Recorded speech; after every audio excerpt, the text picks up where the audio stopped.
বাবা বাহ, রাজার বাচ্চা রাজা ঘুমাচ্ছে, কত সুখ দেখো। এই কেরে কেরে কেরে কেরে, কি হলো বউ, তুমি মাথায় লাথি মারলে কেন? কয়টা বাজে? রাতের রোদ্দুর বাতায় ঘুমাতে উঠবি? হ্যাঁ, আমি তো এই সময় ঘুমাতে উঠি। সেদিন চলে গেছে, এখন আমার বাড়ি আইছিস, বুঝতে পারছিস? আমি যা বলবো সেইভাবে চলতে হবে। মানে মানে মানে করিস না। বাজার করতে যাবে কে? তোর বাপ। কালকে তো বাজার করে আনলাম। গিলাস সময় তো কম গিলিস নি, একদিনই অত বাজার সব পুরো হয়ে গেছে। আনিসিস তো 2-4 ডে করে। হ্যাঁ, কতক্ষণ থাকে? হ্যাঁ শুনি। আর কালকে তোর কি বলেছি, টিভি কেনার কথা ভুলে গেছিস? বলছি এখন আমি অত টাকা কোথায় পাবো? কেন, বিয়ে করার আগে মনে ছিল না? তখন তো ফোনে কত কথা বলেছিস, জানো তোমার কি লাগবে, এ লাগবে, ও লাগবে, হ্যামকা লাগবে, ঢামকা লাগবে, আর এখন একটা টিভি কিনতি। হ্যাঁ, তোর আমেশা বেড়ে যাচ্ছে। বলছি বউ, কটা দিন ধৈর্য ধরো। হ্যাঁ, আমার টাকাটা আনবো, খলি তোমার আমি কিনে দেবো। ততদিন কি আমি লোকের বাড়ি যাই টিভি দেখবো? বলছি আজকাল তো মোবাইলে সবকিছু দেখা যায়। কাজ কর, আইফোন 52 কিনে দে। এ বাবা, ওই ফোনে তো অনেক দাম। তাই বোতামালা ফোন কিনে দেবে নাকি? বলছি তুমি একটু বোঝার চেষ্টা করো না, আমি এখন একটা সমস্যার ভিতরে আছি। কোনো সমস্যা জানি না। আজকে বিকাল 4টের ভিতর যদি টিভি না আসে, তোরা আজকে তো বাইরে শুতে দেবো, মনে রাখিস। মহা যন্ত্রণা তো, কি করব? অত শত আমি জানি না। বিকালের ভিতর টিভি না আসলে দেখ কি হয়। কি হয়েছে জামাই, এত টেনশন কিসের? বলছি শ্বশুর মশাই, আপনার মেয়েকে একটু বোঝানোর চেষ্টা করেন। এখন বায়না ধরেছে টিভি কিনে দেওয়ার জন্য। আরে তো একটা টিভির কথাই তো বলিছে, সোনা দানা কিনে দিতে তো বলেনি? সোনার দানা কিনে দেবেন না, একটা টিভি কিনে দিতে পারছে না? এখন সোনার দাম 80,000 টাকা করে, ও কোথার থেকে কিনে দেবে? বলছি আমার কাছে একটা রাস্তা আছে। কি রাস্তা বলেন? ওই যে আমার কাছে সুদে টাকা নাও, 18% সুদ। না না না না, তার দরকার নেই। আপনার ওই সুধীর যে টানতে টানতে আমার জীবন পুরো কয়লা হয়ে যাবে। খালি দেখো বউ বায়না ধরিছে, কোথাতে টাকা পাবা এখন গুছাও। আমি হলে তোমার বিনা সিকিউরিটিতে দিতাম। না না, আপনার সুধীর হার অনেক বেশি, আমি পারবো না। তাহলে যেখান থেকে পারো সেখান থেকে ব্যবস্থা করো। বলে দিলাম, বিকেলের ভিতর টিভি যদি না আসে, তোরও এবারই কোনো জায়গা নেই। রাস্তা দিয়ে ল্যাং ল্যাং করে ভিক্ষে করে বেড়াবি। কোথায় যাচ্ছিস? দেখি কোথাও টাকা পাই নাকি। তা বাজারের ব্যাগ তোর বাপ নিয়ে যাবে? 20 টাকা দিয়ে কিনে নেবানি। বাবা, ভারী বুদ্ধি হয়েছে।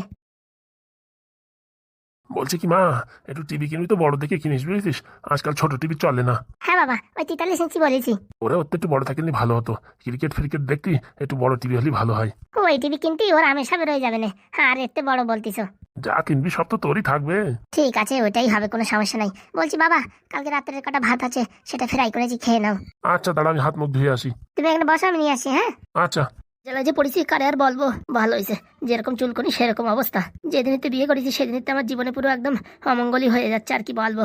এখন এর হাতেতে কি করে মুক্তি পাবো আমি সেটা দেখতেছি। যাই দেখি স্যারের বাড়ি যাই, স্যার যদি কিছু সাহায্য করে। বল এ ফর অ্যাপেল। তুমি আগে বলো, আমাদের টিপ কিনে দেবা। আরে বাবা, সবসময় চিপস খালি পেট খারাপ হবে। যতক্ষণ না দেবা ততক্ষণ আমি বলবো না। এ তো মহা যন্ত্রণায় পড়েছি। বল এ ফর অ্যাপেল। আগে টিপ দাও, তারপরে পড়াশোনা করবো। কই গো শুনছো, তোমার ছেলের আমি পড়াতে পারবো না। সারা দেশের ছেলে পেলের আমি মানুষ করলাম, আর আমার ছেলেরা কে যে পড়াবে তার মনে হয় এখনো পৃথিবীতে জন্ম হয়নি। আর হবেও না। কথা বললি কানে যায় না তোর? না, কথা বলি কানে দেয় না তোর? না, তোর সাহস তো কম না, তুই এবার ভেঙাচ্ছিস। তোমার আগে টিপ দিতে বলি, দিবা তো দাও, নাহলে আমি পারবো না। কই গো শুনছো, তোমার ছেলে আমি পড়াতে পারবো না। স্যার, স্যার বাড়িতে আছেন নাকি? আরে কি হাগো নাকি? হ্যাঁ স্যার। আসো আসো, ভিতরে আসো। দেখো কে আইতে। ভালো আছেন স্যার? আর ভালো, মাজা ব্যথায় যেরকম চিংচিং করে উঠতেছে তার ভালো। বলছি তোমার মুখটা ওরকম কেন? স্যার, ভারী বিপদে পড়েছি। বিপদে মানে? এই যে লাস্টে যে বিয়েটা করলাম না স্যার, জীবন পুরো কান্দায় যাচ্ছে। কি বলছো? আমি তো ভাবছি এই বউটা ভালো হবে। ওই স্যার, ভালো খুঁজতে খুঁজতে আমার জীবনটা এখন অন্ধকারের ভিতরে গোলাই গেছে। কেন, কি হয়েছে? আর বলবেন না স্যার, ভীষণ বিপদে আছি। টাকা পয়সা যা ছিল সব লক হয়ে গেছে, কিছু বের করতে পারতেছি না। এই বাড়িটা বন্ধক দিয়ে 5 লাখ টাকা নিলাম, সে টাকা আমার শ্বশুরই নিল সুদের ব্যবসা করতেই। কি বলছো, অত সুন্দর বাড়ি বন্ধক রেখে দিছো? আর কি করবো স্যার, বিয়ে করার পরে তো আমার কপাল খুলে গেছে না। তাহলে তো ভারী কষ্টে আছো। কষ্ট শুধু স্যার, শ্বশুরের কাছ থেকে টাকা নিছি, তাও আবার সুদি, 18% সুদি। হে কি বলছো? হ্যাঁ স্যার, এখন বউতি বায়না ধরেছে টিভি কিনে দিতে হবে। এ তো মহা যন্ত্রণায় আছো। খালি যন্ত্রণা স্যার, জীবনটা পুরো একদম চুইনকামের মতন হয়ে গেছে। যেখানে যাচ্ছে সেখানে লেগে যাচ্ছে। তাই স্যার আপনার কাছে আইসি একটু সাহায্য চাইতে। বলো, আমি তোমার কিভাবে সাহায্য করতে পারি? বলছি স্যার, ফুটো, ঢ্যাবনা, পাদু, কারোর খবর আছে? আরে বাবা না, এই তো কালকে না পরশুদিন ওই লাল ব্যাটারি আর ওই চম্পা আইছিল আমার কাছে। ওরা কি জানে ফুটো ঢ্যাবনা কোথায় আছে? আরে বাবা না, আমার কাছে জিজ্ঞেস করতে আইছিল, তা আমি তো বলতে পারলাম না, তো ওরা শহরে গেছে খুঁজতে। স্যার, আমি যে কি বড় ভুল করেছি, এখন আমার মুখ দেখানোর জায়গা নেই। এই ফুটো যাওয়ার সময় আমার ছেলের অ্যাডমিশন করার জন্য 1.5 লাখ টাকা চাইছিল, তা দিলাম না। এখন আমার জীবনটা এমন হয়েছে না, ওইদিকে মুখ দেখাতে পারতেছি না, এদিকে সহ্য করতে পারতেছি। একদম শেষ হয়ে গেছে। তা বলো আমি কি করে তোমার সাহায্য করতে পারি? লজ্জার ব্যাপার স্যার, বলতে লজ্জা লাগতেছে, কিন্তু এখন না বলেও উপায় নেই। আরে বলো তো কি সমস্যা? বলছি স্যার, যদি 20-30 হাজার টাকা হতো না স্যার, তাহলে আমি একটু বাঁচতাম। শোনো, তোমরা যেভাবে আমাকে সাহায্য করেছো, 20-30 হাজার তো আমার কাছে কিচ্ছু না। কিন্তু মেন কথাটা হচ্ছে, কদিন আগে ছেলের অন্নপ্রাশন করলাম তো ধুমধাম করে, জানো তো। হ্যাঁ স্যার। তো এখন ক্যাশ ফ্যাশ বেশি নেই, ওই 10,000 টাকার মতন আছে। ওই টাকাটা নাও, বুঝছো? তারপরে এই যে এই মাস হয়ে গেলি পারে পেমেন্ট পালি পারে তখন আরো দিবানি। আচ্ছা স্যার, বলছি কি স্যার, 10,000 টাকায় কোনো ভালো বড় টিভি আসবে? না না, 10,000 টাকায় তো বড় টিভি আসা মুশকিল। আমার বাড়ি একটা আছে পুরনো, বুঝছো? ওটা একটু কিছু সালতে পারে 1-1.5 হাজার টাকা খরচা করলে পারে ঠিক হয়ে যাবে। ওইটা নিয়ে যদি কাজ চালাতে পারো তাহলে নিয়ে যাও। দেখি বাড়ি যেয়ে বলে রাখবানি। দাঁড়াও, তোমার টাকা দিচ্ছি। এই নাও ধরো। তুমি আমার কাছে কোনোদিন কিছু চাও না, প্রথমবার চাইলে তাও পুরোপুরি দিতে পারলাম না। না না স্যার, যা পেয়েছেন দিয়েছেন। হ্যাঁ, আপনারও তো অসুবিধা আছে। অনেক অনেক ধন্যবাদ স্যার। এখন আমার কাছে 10,000 টাকা, 10 লাখ টাকার মতন। তা কি করে কি তোমার এই টাকা লক হয়ে গেল? তার আগের দিন গেছিলাম ব্যাংকে, তা বলতেছে কি লক হয়ে গেছে। শোনো, এক কাজ করো, কালকে তো রবিবার, সোমবারের দিন তুমি আমার সাথে চলো, ঠিক আছে? কি হয়েছে কি না হয়েছে আমি যাই দরকার একটা অ্যাপ্লিকেশন লিখে দেবানি। তাহলে তো স্যার খুব ভালো হয়। তুমি টেনশন করো না, ঠিক আছে? আপাতত কাজ মিটাও। হ্যাঁ, তারপরে আমি তোমার সঙ্গে সোমবারের দিন যাবানি, ঠিক আছে? অনেক অনেক ধন্যবাদ স্যার আপনাকে। ঠিক আছে। হ্যাঁ, এখন তাহলে আমি আবার একটু স্কুলে যাবো, বুঝিস? খাওয়া দাওয়া করে যেতে। না স্যার, এখন আর খাওয়া দাওয়া করবো না, পরে একদিন আসবো। আচ্ছা। যাক, আপাতত এই 10,000 টাকাতে কাজ চালাই, আর স্যারের পুরোনো টিভিটা নিয়ে বাড়ি দেখি সেট করা যায় নাকি। ভগবানের খেলা, সব ভগবানের খেলা। এক সময় আমারে এত এত টাকা দিয়ে সাহায্য করেছে, আর আজকে আমার কাছে সাহায্য চাইতে আইছে। আর কি বলবো, তাও ঠিক করে সাহায্য করতে পারলাম না। বাবা, ওই লোকটালে এতগুলো টাকা দিয়ে দিলে, আর তখন থেকে তোমার কাছে আমি 10 টাকা চাচ্ছি চিপস খাওয়ার জন্য, তো দিলে না। তোর এত দেখি চোখ যায় কিসের জন্য, হ্যাঁ? বাবা তো যাবে না, উনি এসে বললো আর ঘবাট করে এতগুলো টাকা দিয়ে দিলে। হ্যাঁ, আর আমি তখন থেকে চাচ্ছি 10 টাকা দাও, তাই দিচ্ছ না। ওই লোকটা তোমার কি হয়? ওই লোকটা আমার কি হয় না? তোর যখন জন্ম হয়েছে কত টাকা খরচা হয়েছে জানিস? সব ইন্দ্রা দেশে। ও ভ্রাকিটা দিতে কি না দিতে ওসব আমার দেখার দরকার নেই, এখন তোমার কেউ দিচ্ছে না। ফাজিল কোথাকার। কই গো, ভাত হয়েছে? কটা খাতি দাও, আমি আবার স্কুলে যাবো। বলতে কি বাবা, তোমার এত বড় পেট না খালি হয় না, পেটের ভিতর কম খাবার ঢালে? ফাজিল কত বড়। হ্যাঁ, আমি এখন সত্যি কথা বললে আমি এখন ফাটিল না। কি আদব ছেলে। মা তো আমি বলছি ওই লোকটা এতগুলো টাকা দিত। এই মাথা খারাপ করিস না, চুপচাপ থাক। আমি পড়িছি আর এক জ্বালাই। এই ছেলে তো না, মনে হয় কি এটা রক্ত চুষা বাতুর। আমরা ছোটবেলায় 4 আনা 10 পয়সা দিয়ে কত কিছু কেনাকাটা করেছি, আর এদের ডেলি 10 টাকা দাও। টাকা মনে হয় উজ্জে আসে। কিপটে। কিপটেমি না করলি তোমার পড়াশোনা করতে কত টাকা লাগবে সে তুমি জানো? সে টাকা কে দেবে? হ্যাঁ, আমার তো লটারি বাঁধেনি বুড়ো বয়সে। এখন যদি টাকা পয়সা না গুছাই, পরবর্তীতে কোথা থেকে দেবো তোমার টাকা পয়সা? আর 10 টাকা দিলে কি হয়? 10 টাকা দিয়ে কি বলো লোক খায়? ভালো জিনিস খাবি না তো? খাবি ও কোথা চিপস মিপস ঘোড়া মোড়া ওইসব খাই, পেট খারাপ হবে, তারপরে হসপিটাল যেতে হবে, আবার 5-10 হাজার টাকা খরচা। তুমি দিবা কিনা তাই বলো। দেবো না। মানে টাকা দিতে না। মা তুমি কোথায় গেছো এত? কান্না করিস আর যা করিস, কোনো টাকা দেওয়ার ভিতরে নেই। অনেক তাবিজ বেজবা বেজবা বলতিস, কিছু বিক্রি করিস নাকি কালকে সকালের বাসে তোমাদের গ্রামে পাঠাই দেবো? তাবিজ বেতা শহরে অত সোজা না, বুঝতে পারিস? আমরা বেচতি বেচতি পাশার চামড়া ঘষে গেছে, তাও এখনো 500 টাকার বেশি বেচতে পারি না। কাকা, সকালবেলা দুটো বাসের টিকিট কাটো তো। কেন? আমি জানি তোমরা পারবা না। বলছি চম্পা মামা, টাকাটা দিয়ে দাও তো। মনে হয় 2-4 টাকা বিক্রি করেছে। এই নাও 3,000 টাকা। ও মা, 3,000 টাকা বিক্রি করে ফেলেছো? তা কি ভাবিস আমাদের? এ বাবা, হ্যাঁ, আমাদের গ্রুপে যত লোক আছে আজ পর্যন্ত 3,000 টাকা কেউ কেনা বেচা করতে পারিনি। ধরেন কাকা বাবু, টাকাটা ধরেন। বলছি রান্না করে ভাত তরকারি রান্না করা আছে, যাও খেয়ে নাও। ভালো কাজ করেছো, রান্না করে রাখিছো, ভীষণ খিদে লাগিছে। চল লাল চল। বস। বলছি কাকা। বলেন স্যার, এখন এদের কি করবেন? আমি তো ভাবতেছি আমাদের যে এখন পরিস্থিতি, 2-3 হাজার টাকা মানে অনেক ব্যাপার। আর ছেলে পেলে যে ভিক্ষে করে আনতেছে 200-300 টাকা, ও দেখি সংসার চলে? একদিনে যদি 3,000 টাকা হয়, 1 মাসে বাবারে বাবা 90,000 টাকা। রেখে দাও, রেখে দাও বস, এদের রেখে দাও। বলছি কালকে কাকা এদের সাথে যাবা, কি করে তাবিজ বিক্রি করে দেখবা। ঠিক আছে। মালগুলো প্রথম দিনই এরকম ছক্কা মারবে তা তো আমি বুঝতে পারিনি। বললি হবে না, এগুলো ট্যালেন্ট আছে। না হলে পারে প্রথম দিনে এত টাকা তাবিজ কি করে বিক্রি করে।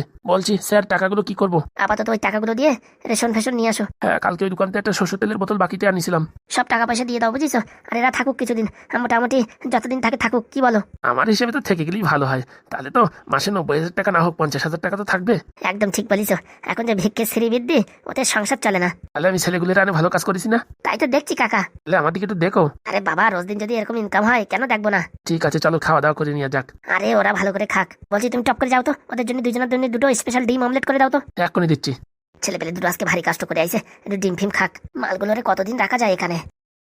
এরা যাওয়ার আগে এদের কাছ থেকে তাবিজের ব্যবসা শিখে ফেলতে হবে। আমিও যদি চালাই মোটামুটি 3,000 না আসুক 2,000 আসলেও মাসে অনেক টাকা। যারা সরকারি ভালো ভালো চাকরি করে তারাও 50-60 হাজার টাকা মাসে পায় না। আর এরা যে কি ব্যবসা করিছে, আমার তো পায়ের তলাতে জমি সরে যাচ্ছে। এদের যতদিন টুপিটা বাদে রাখা যায় বলতে হবে পাদুরে আমি খুঁজতেছি এখানে ওখানে, পারি পারে তোমাদের বলবো, তাই বলতে হবে, নালি মালগুলো থাকবে না। আর এরা শহরের একবার চাল চলন জ্বালিয়ে গেলি তারপরে কি আমাদের কি আর পোষবে নাকি? লাতি মারে চলে যাবে। কালকে কাকারে পাঠাতে হবে, কি করে তাবিজ বিক্রি করে সেটা শিখতে হবে। যাই দেখি বাইরে থেকে একটু চা খেয়ে আসি। শহরে আসে কতদিন হয়ে গেল, হ্যাঁ কোনোদিন এরকম কেনা বেচা হয় না। আজকে 3,000 টাকা হাতে দিল, জীবনটা পুরো কান্দিয়ে উঠলো। কাকা তোমার জ্বর এখনো কমছে না যে? আরে কমে যাবে ভাইপো, ও নিয়ে টেনশন করিস না। তবু ডাক্তারের কাছ থেকে এসে 1 ঘন্টা হয়ে গেল, এখনো জ্বর কমছে না। ও কমবে না, এইসব অন্য জ্বর। অন্য জ্বর মানে? পরান পড়তিছে, পরান পড়া জ্বর। হ্যাঁ না, আমি যাবি কথা বলবি না। কার জন্য পরান পড়তিছে? কার জন্য আবার? এই ফুটেদার বউর জন্য? আই কাকা। আরে না রে, এইসব ফাউ কথা বলে বুঝছিস ঢ্যাবনা। ও আমার সাথে একটু আর কি ফাজলামি করে। না না, যদি এরকম হয় তাহলে কাকিকে নিয়ে আসো শহরে। ওরে বাবা, হ্যাঁ আমার যদি ডেঙ্গু হয় না তাও আমি কোনোদিন নিয়ে আসবো না। ওইসব একটা বিষধর সাপ। ওইসব বাড়ি থাকা মানে জীবন পুরো আলকাতরা, তোর পড়াশোনা চাঙিয়ে উঠিয়ে যাবে। আমার পড়াশোনার থেকে আগে তোমার শরীরটা ঠিক হওয়া দরকার। ও ঠিক হয়ে যাবে না, এই বাড়ি যা বলতে বাংলার এন্ট্রি নাই, একটু বাংলা খাওয়াই দিলি পারে, হ্যাঁ মোটামুটি ফুটোদার জ্বর কমে যেত। শোন পাদু, তুই এমনি টেনশন করিস না। তোর এখন বিকেলবেলা আবার কোচিং আছে না, তুই চলে যা। না না আমি যাবো না, ফাজলামি করিস না। বুঝতে পারিস আমার জ্বর তো ঠিক হয়ে গেল বলে, বুঝতে পারিস আধা ঘন্টার ভিতর ঠিক হয়ে যাবে। যা যা যা, যা রে পাদু, কোনো সমস্যা নেই, আমি আছি তো। ঠিক আছে, কোনো সমস্যা হলে আমার কোচিং সেন্টারে ফোন করো। আচ্ছা। বলছি ঢ্যাবনা, তুই খেয়ে দিয়ে কোনো কাজ পাস না? সত্যি বলিস, তোমার এই হাগুদার জন্য পড়ান পড়তেছে, এর জন্য তোমার জ্বর কমতেছে না। এইসব হাবি যাবি কথা বলিস না, সত্যি করে বুকে হাত রাখি বলো। দেখেছিস তুই মানে আর কি বলবো তোরে। শোনো, তোমার জন্য এখনই পট করে একটা বাংলা নিয়ে আসতেছি, এখনই জ্বর কমে যাবে। না রে না, ঘর মালিক জানতে পারলে সমস্যা। আরে কিচ্ছু হবে না, লঙ্গির ভাজে করে নিয়ে আসবো, টাপ করে মেরে দেবা, বাস হয়ে গেল। আর খাওয়ার সময় যদি আসে, আমি কি অত বলদ নাকি? কোল্ড ড্রিঙ্কসের বোতলে ভরে নিয়ে আসবো। সত্যি না, তুই না মাইরি আর কি বলবো। তুমি চুপচাপ থাকো, আমি ঘপাত করে যাবো আর আসবো। যা।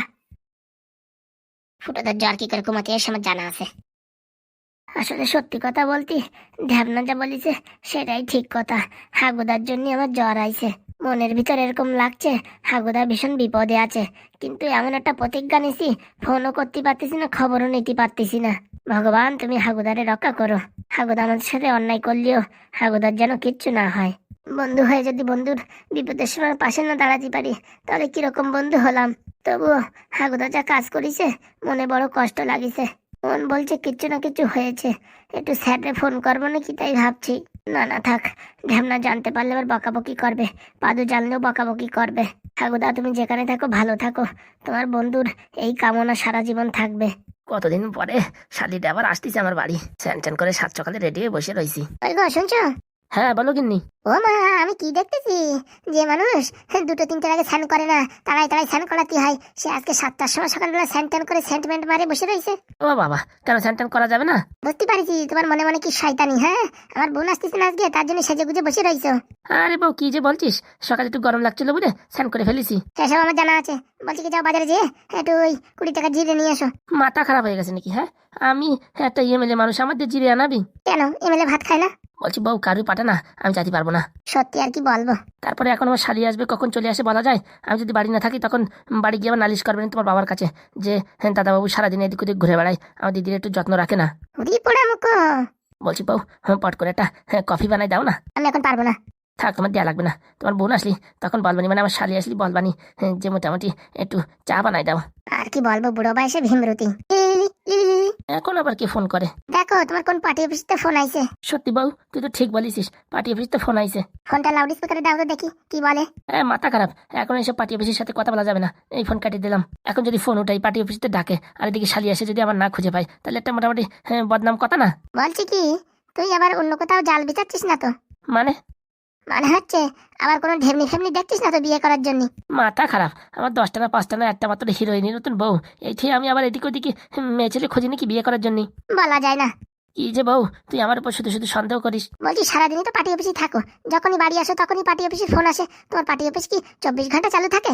আরে বউ, আমি এমএলএ মানুষ তো, ওই ফোন আসতে থাকে এদিক দিয়ে ওদিক দিয়ে। সন্ধ্যে বুড়ো হারামজাদা, যদি কোনোদিন শুনি যে কোনো ঢেমনির সাথে তুই ফোনে কথা বলিস, সেদিন তোর মুখে গুঁতো মেরে সামনে 3টে দাঁত ভেঙে দেবো।